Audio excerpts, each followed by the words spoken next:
This is the completely redesigned 2017 Kia Cadenza Limited. It competes with things like the Toyota Avalon, the Nissan Maxima, and the Chrysler 300. Now, in the past, Korean cars were seen as the poor man's choice, what you got if you couldn't afford the Japanese rivals. You would get a Kia or a Hyundai with its 10-year warranty. But now, look at it. I mean, if you covered all the badges, no one would even know it's Kia, and that's a compliment.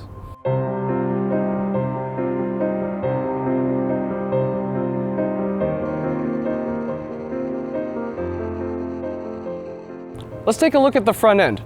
Wow, bold, with the big LED headlights, Z-shaped daytime running lights that go all the way to the tail lights, Jewel-like LED fog lights on the bottom as well, huge 19-inch dark satin finish wheels on the side, big, beautiful LED tail lights as well, with tasteful use of chrome all throughout the rear. Goldilocks, just right. The back seats of the Cadenza are an extremely comfortable place to be. You have this large panoramic sunroof filling the cabin with natural light, extremely comfortable white Napa leather seats, double pane windows providing a very quiet environment for you to sit in, sunshades as well. The outside two seats are also heated, great legroom, great headroom as well. Overall, just fantastic car for a long road trip. The driver's seat, 14-way adjustable, heated and ventilated as well, so extremely comfortable in all conditions. The steering wheel, nice and chunky grips with the 993 grips here, very smooth leather used as well. The heads-up display, very bright and easy to read, even in sunny conditions like today. The gauges, very sharp, very reminiscent of Audi actually, and the same goes with the buttons for the climate control as well. No excessive buttons going on in the center console area too, so it doesn't have that cluttered feel. The only thing I do miss is the climate control display showing the temperature. You have to see it in the navigation system, which can kind of be annoying if you just want to really quickly see what your temperature is set to. Other than that though, the cabin has a really great sense of quality about it, from the materials used, to the fit and finish, just everything's put together extremely well. Very impressed.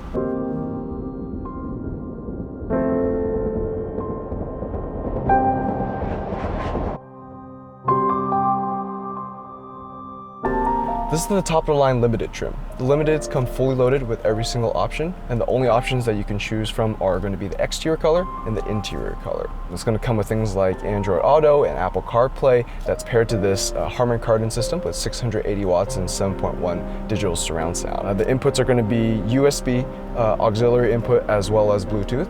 It's paired to this 8-inch touchscreen, which is very easy to use, fairly responsive, although the menu system of it and adjusting the different settings and like that can be a little bit tricky to navigate.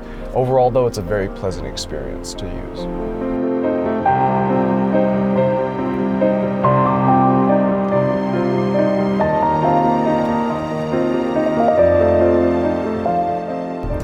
The Kia Cadenza Limited comes with a full suite of driver assistance features. The first of which is the full 360-degree bird's eye view camera for when you're backing up. It allows you to see all the lanes properly. Comes with backup sensor standard, of course, and allows you to have a cross-traffic alert, meaning that as you're backing up the car, it will actually alert you of cars that are coming towards you that you can't see because you're blocked off by cars next to you. Going forward, we have blind spot monitoring, of course, which shows up both in the heads-up display as well as in the mirrors. We have lane departure warning. We also have forward collision avoidance, which will do the brakes for you if it thinks that you're not able to brake on time. In terms of convenience features, we have the adaptive cruise control, which will follow the car in front. It's a pretty smooth system, actually, and it's made smoother still if you set the distance to be maximum following distance, and if you allow it to change speed rapidly rather than slowly. In terms of how the Cadenza drives, it behaves exactly as you think it would for a car in this class. It responds reasonably well to your inputs. The engine is a 3.3-liter V6 with 290 horsepower and 253 pound-feet of torque. It's not going to offer any type of neck-snapping acceleration, but it will definitely get a move on. It's no slouch.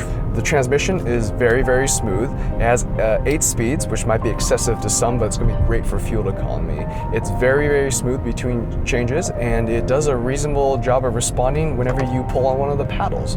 Not as fast as a dual clutch, of course, but again, missing the point. The steering is surprisingly good. Actually, I really like it. It weights up very nicely through turns. One of my big surprises about this car is definitely going to be the steering. Overall, body motion is very well controlled. It's no sports car, of course. This car weighs nearly 4,000 pounds. I think it's about 3,700 pounds actually.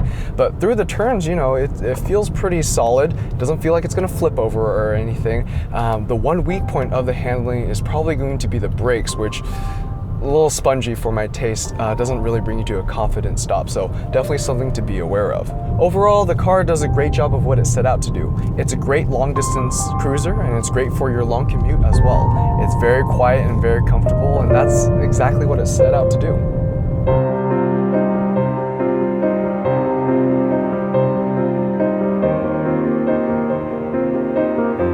So does that mean that the Kia Cadenza is a perfect choice for everyone shopping in this class? Well, that rather depends on if you think it's worth the $2 extra that it costs over a similarly equipped Toyota Avalon or Nissan Maxima.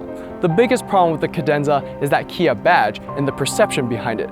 But the Cadenza is proof that Kia is making progress in shedding that outdated perception. Look past that badge and you'll find a truly compelling sedan. Well, that was unexpected.